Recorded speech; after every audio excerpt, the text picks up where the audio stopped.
Gobilab, voilà le nom de l'entreprise que l'on découvre tout de suite dans Écosystème avec sa cofondatrice et présidente Florence Bettinger. Bonjour. Bonjour Thomas. Bienvenue. Vous Merci. avez choisi pour incarner votre écosystème Gilles Vermaux-Desroches. Bonjour. Bonjour Thomas.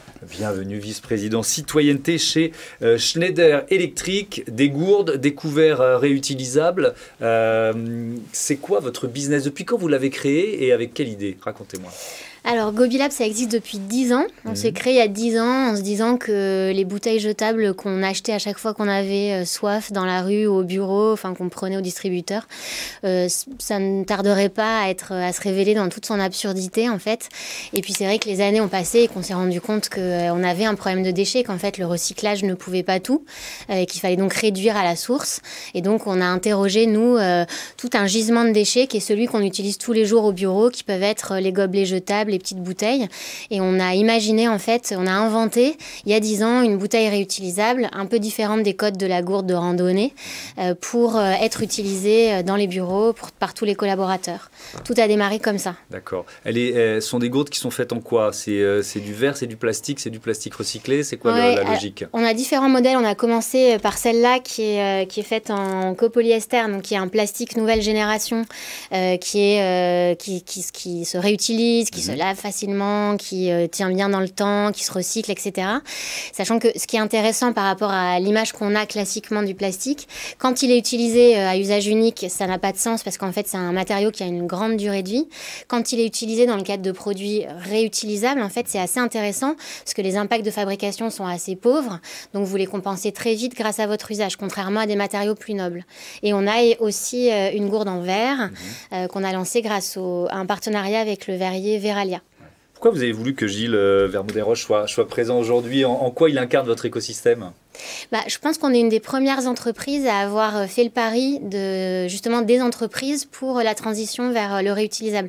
Il y avait beaucoup de sociétés qui se lançaient en fait sur les bento box, les couverts, etc. et qui étaient très grand public. Et nous, on s'est dit, mais il y a quelque chose à faire en fait là où on consomme le plus de jetables au quotidien en fait, qui est l'endroit où on s'hydrate toute la journée, l'endroit d'où on part pour aller chercher à manger.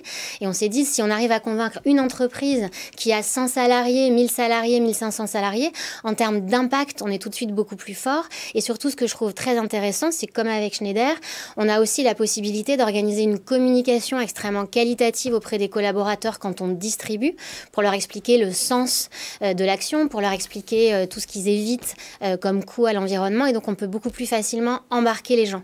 Donc, c'est les deux éléments qui ont fait qu'on s'est tourné vers les entreprises, qui a été un pari plutôt réussi, puisque on a réussi à convaincre à peu près 10 000 entreprises et on a à peu près maintenant 1 500 000 personnes qui utilisent les produits. Qu'est-ce que ça représente chez Schneider Electric, ce partenariat? Parce que ça va, on est au-delà, c'est d'une relation de clientèle, c'est un partenariat. Qu'est-ce que ça représente pour vous? Oui, ça représente beaucoup de petites choses et quelques symboles. Alors d'abord, Florence est très humble puisqu'elle a oublié de dire que sa première bouteille était celle qui a été la bouteille officielle de la COP 21 et que c'était pas complètement rien d'avoir cette bouteille et de faire tout le chemin qui va de la bouteille de celle-là à celle que Schneider Electric a choisie là récemment. Pourquoi c'est important pour l'entreprise? D'abord parce que ça se situe dans une vision plus long terme. C'est pas une action comme ça, il y a une belle gourde, on prend une gourde. La vision long terme, c'est une entreprise qui se dit qu'elle a à faire quelque chose pour l'agenda des solutions. C'est vrai sur l'environnement, c'est vrai sur le social. Et donc Schneider se mobilise à la fois pour la transition énergétique, pour la réduction de la pauvreté, en particulier ceux qui n'ont pas l'électricité, et puis au fond dans ce grand enjeu de l'économie circulaire. Et quand une entreprise comme ça doit convaincre ses 160 000 salariés que l'économie circulaire c'est notre demain, alors que ce n'était pas du tout la manière dont on produisait, dont on innovait nos produits hier. Il faut des symboles, il faut montrer des cohérences, et aussi la foi en l'innovation. Là, il y a pour moi deux innovations. La première, c'est celle de Gobilab, avec cette gourde, qui nous a paru hyper intéressante, parce qu'elle est à la fois esthétique Et elle a étonné les collaborateurs. C'est pas parce qu'on essaie d'aller vers l'économie circulaire qu'il nous faut quelque chose qui ne soit pas esthétique. Et deuxièmement, c'est innovant. L'agenda des solutions, que ce soit pour l'environnement ou pour le social, naît du côté de l'entreprise. Et cette boîte, à la fois française et innovante, produit avec du matériel issu de recyclage et recyclable, avec du verre, mais aussi en faisant travailler des personnes en situation de handicap ou qu'il faut ramener vers l'insertion. Et donc, on a là un tout assez intéressant. Puis la deuxième bonne nouvelle d'une démarche comme celle-là, c'est qu'une grande entreprise comme ça, un vaisseau, un grand paquebot, ça ne tourne pas, ça ne pivote pas tout seul. Il se trouve que c'est aussi l'initiative de la responsable du site de Paris chez Schneider Electric, mais aussi d'autres sites en France et peut-être demain à l'étranger, qui a connu cette initiative et l'a amenée au niveau du groupe. D'accord. Et je trouve ça hyper intéressant aussi. Ça veut dire que c'est quoi? C'est combien de salariés qui potentiellement peuvent utiliser ces gourdes aujourd'hui? Alors aujourd'hui, dans beaucoup de sites de Schneider Electric en province qui étaient partis avant la démarche du siège, on a la première gourde qui a été présentée. Et puis pour la démarche du siège, bien avant le Covid, on a commencé une première de distribution de 800 gourdes comme ça.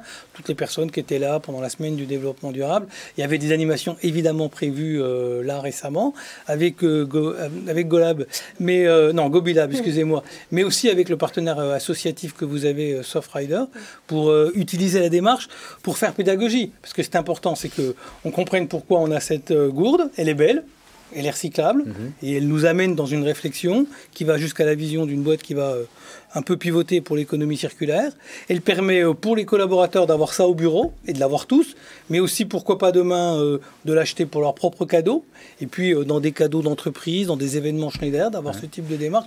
Donc c'est une logique globale. Ouais, pour conclure, on est dans le B2B mais aussi dans le B2C, c'est-à-dire que vous ouvrez aussi au grand public. Oui, donc nous, aujourd'hui, on vend soit à des startups, on vend à des artistes pour équiper leurs tournées, on est sur des tournages, et évidemment, on a aussi un site e-commerce pour vendre au grand public. En fait, on est à la fois un produit, des gourdes aujourd'hui, il y en a beaucoup, on est les seuls à fabriquer en France, et surtout, je pense, ce qui est important, et je pense qu'on le partage à chacun, évidemment, à notre échelle qui est très différente, mais de se dire, c'est important de regarder l'impact écologique, c'est-à-dire qu'on sait, avec une gourde, qu'on évite du jetable. Mais attention, comment on la fabrique, c'est-à-dire est-ce que quand on la fabrique, on crée plus de coûts pour l'environnement que ce qu'on cherche à éviter. Et surtout, comment on la fabrique aussi, c'est est-ce qu'on peut créer de la valeur économique locale, est-ce qu'on peut créer de la valeur sociale, et nous, c'est vraiment ces trois aspects qu'on regarde, c'est-à-dire que quand vous achetez un Gobi, vous créez de l'emploi à côté de chez vous, vous permettez à des gens en insertion ou en handicap de rentrer dans le milieu du travail, et je crois aussi que le réutilisable, c'est quand même un marché vraiment d'avenir. Là, on parle du plan de relance en ce moment. Je crois que c'est dommage qu'on n'investisse pas dans ce secteur-là, qui va être un gros marché à l'avenir. L'économie circulaire dans Écosystème avec les gourdes Gobi. Merci à tous les deux. Un autre binôme tout de suite.